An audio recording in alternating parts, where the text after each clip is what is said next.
Welcome to the Jaros Health Podcast, where we make it easy for you to better serve older adults. This is the weekly Jerry on Ice segment that is a collaboration with the Institute of Clinical Excellence, the official Con Ed provider for the Jaros community.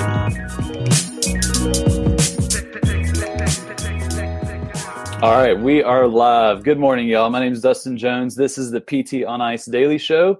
It's Wednesday, so that means it's Jerry on Ice, where we talk about all things older adults. We're live on Facebook right now. We're live on Instagram, and you all maybe listen on the podcast as well. So 8:30 every morning, we're hopping on Facebook or Instagram if y'all want to catch the video. So today, we're going to talk about a simple yet surprising way to assess levels of independence. This is a question that we are constantly asking, and something that we're constantly discussing in modern management of the older adult is how do we assess people's level of function, their level of independence. A thorough Jerry PT exam is something that we harp on a good bit in the course, and that can really give you a glimpse into how people are performing. But me, as a home health clinician, I have a distinct advantage that I am actually in people's homes. I see what their day-to-day life is like, some of their ADLs, their IADLs, how they're actually performing them in the context of the place that they usually spend their time. But for you all in the outpatient world, you don't have that luxury, and that can be challenging. That presents several issues for you. So I want to talk about how can we assess level of independence and show you all a little trick of the trade in the Jerry world that you can use. But all that to say, we do want to emphasize that evaluation. We want to get good data. We want to use our functional measures. We want to observe how people are moving, how they're performing their different transfers. That is very valuable information that's ultimately going to help inform kind of your triage list of what you need to address, and ultimately, influence your interventions. But the big thing with the eval too is we want to identify those that are at risk. That's a big thing in working with older adults, is identifying people who are on the cusp of potentially losing their functional independence, or maybe those that are 1 RM living, or where their daily tasks are at or near or above their max capacity or 1 rep max. We can do a great job of capturing people that are in those vulnerable situations, so we can really target our resources to really kind of move the needle forward and make a big change in their lives and their quality of life very quickly. So a good Jerry PT eval and screening is going to really achieve that. However, it still brings its challenges. We perform our tests, but they may not necessarily match reality, especially for you all in the outpatient setting, which is of particular concern. I mentioned this study. Good morning, y'all. I mentioned this study a couple weeks ago where they took an accelerometer. So this is a group of older adults. They took an accelerometer like you'd find in your phone, and they tape it to basically right in the middle of the low back. And what they did is they performed single task ambulation in a lab, and they performed dual task ambulation in a lab. So where they were performing some type of cognitive or motor task on top of them already ambulating. They got those measurements. They saw the characteristics of that gait pattern, kind of how they were moving, what they were doing. And then they kept that accelerometer on there, and then they sent them home and measured those same gait characteristics. And what they found after, I think it was a 6-week period of time, they found that when people were walking in their home, over 55% of their ambulation was worse than the in-lab dual tasking. So I'll say it again, over 55% of people's ambulation in their own environment when no one's watching, just the accelerometer, that gait pattern was worse than when they were in the lab performing dual tasking, which we thought is a very difficult or challenging situation. So that study, and there's several others that are starting to look at the differences between how people actually perform in the real world and how they perform on these functional measures when they're in front of us in the clinic. They're usually performing at their best. They're usually dressed up. It's kind of the highlight of their week when they come to see us for most folks. They may be performing at a little bit above of what they would normally do in their home. And so that really, makes us think, are we actually are we capturing reality with a lot of these patients when we perform our assessments? And that can be very challenging, especially for you all that are in outpatient. For me in home health, I get a better idea. I'm in their context. I'm where they are. But I wanted to share something that this is a classic geriatrician trick of the trade, but I wanted to bring this up because I just found this very interesting. So Atul Gawande, Being Mortal. We've mentioned this book dozens of times on this podcast. I reference Atul Gawande in our ageism unit in Modern Management of the Older Adult. I've never read the book. He's been on several podcasts and said several pretty amazing things. I didn't feel like I need to read the book, but Christina Previtt nudged me to actually read the full book. So I'm reading the book. You're welcome, Christina. But I want to read an excerpt that I think will be very helpful for a lot of the outpatient folk and for me too in home health. But Atul Gawande, so he's a practicing surgeon. I don't know if he's practicing anymore, but he's written the Checklist Manifesto. He's written Being Mortal. He is a thought leader in the healthcare space and how we care for people, in particular older adults. And in this excerpt, he's talking about where he was shadowing a geriatrician. So this is early on in his training. So a geriatrician's is doing an initial consult.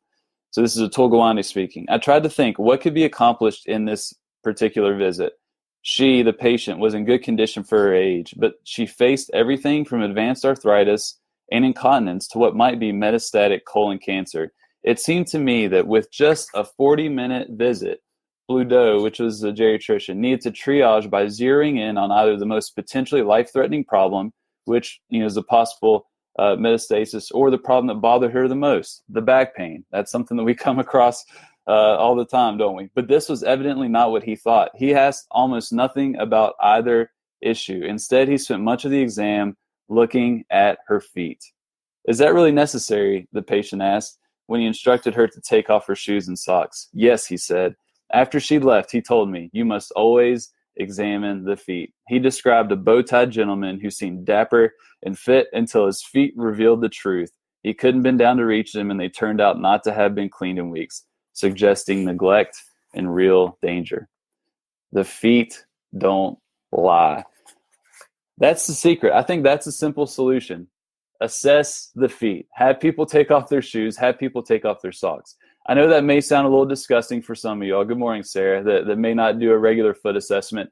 But in particular with older adults, assessing the foot, even if they come to you with their low back pain, which you definitely want to address, and you want them to know that you're going to address that, and you want to perform those screens that we talk about in some of those functional measures to capture people at risk. But simply observing the feet can be that window into actually how they're performing at home and their level of functional independence. If someone is unable to bend over to clean their feet, to trim their toenails, that can tell you a lot of what they're probably not able to do in their home. And so that can put them at risk of continuing to be independent in their living space. The feet don't lie. The feet will tell the truth. And I've seen this a lot in my patients. The feet will be the sign that gives it away of how they're actually performing. But also I have the luxury where I can go and I can have the person give me a tour of their home. And there's usually one or two rooms that are just an absolute disaster, where people are hiding all the things that they have not been able to do for a long time, whether that's laundry that they let pile up because they can't, pick it up, put it in the dishwasher, or, in the dryer, things of that nature. So these are glimpses that we can really gather some good information on how people are actually performing in the real world. Because if you are honest with yourself, when you are asking people these questions of how you're doing, how is it when you do this ADL or this IADL, they may not be telling the truth. Their full-time job is to try and withhold from people, especially healthcare professionals, their functional decline. They want everyone to know that they're doing just fine, that things have been the way they've always been, and they're not at risk for any type of decline. And it's your job as a clinician to dive deeper, perform your screens that we talk about, perform those functional measures, but really observe the patient in their environment, hopefully, if you have that luxury, to see how they're doing. So you can have them take their shoes off. That'll give you a glimpse. And for me, the home health clinician, I can walk around their house and get a good idea. Because our patients want to stay in their home, and we want to help them stay in their home. We want them to be as independent as long as possible. And if you are able to stratify, the risk of that patient of them losing their functional independence, then you can allocate your resources to really maybe front-loading visits, for example, really hammering some of that, that string training or that balance training or whatever it is they need. to really, really improve well. Or you can make an appropriate referral to maybe a social worker, maybe get occupational therapy involved, maybe see what type of community resources are out there to help that person stay in their home longer. So that's all I got. I wanted to share that quote with you all. I thought it was really interesting, and it is a classic geriatrician move. I mean, anytime a patient is going to see a geriatrician, they're going to have them take their socks and shoes off, regardless of the chief complaint. And I think we can do that too to get a good idea of how people are doing.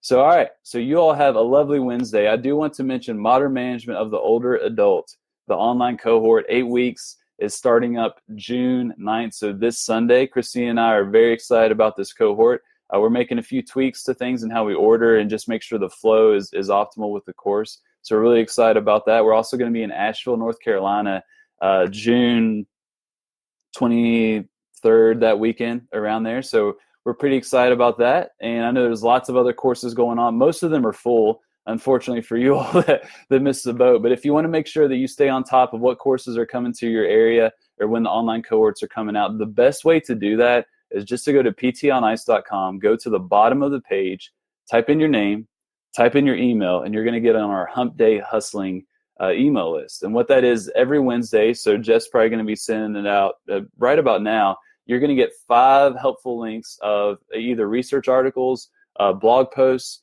or social media posts or videos that we found helpful as clinicians. This is from all the different clinicians within ICE. And Jeff kind of curates that, puts that together, trims out the bacon fat, and sends it to you all. So it's a very potent and helpful email. But then at the bottom of that email, he has a list of all the upcoming courses, so you'll stay up to date with that. So Hump Day Hustling, ptonice.com, go to the bottom, sign up, and you'll be good to go. All right.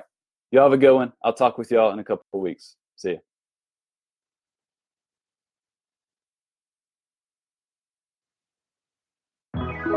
Thank you for listening to the weekly Jerry on Ice segment of the Geros Health Podcast. If you found this episode helpful, you should go to geroshealth.com to check out our course offerings that will make it easy for you to better serve older adults. Once again, that's GEROS health.com and click on the courses tab. Thanks for listening.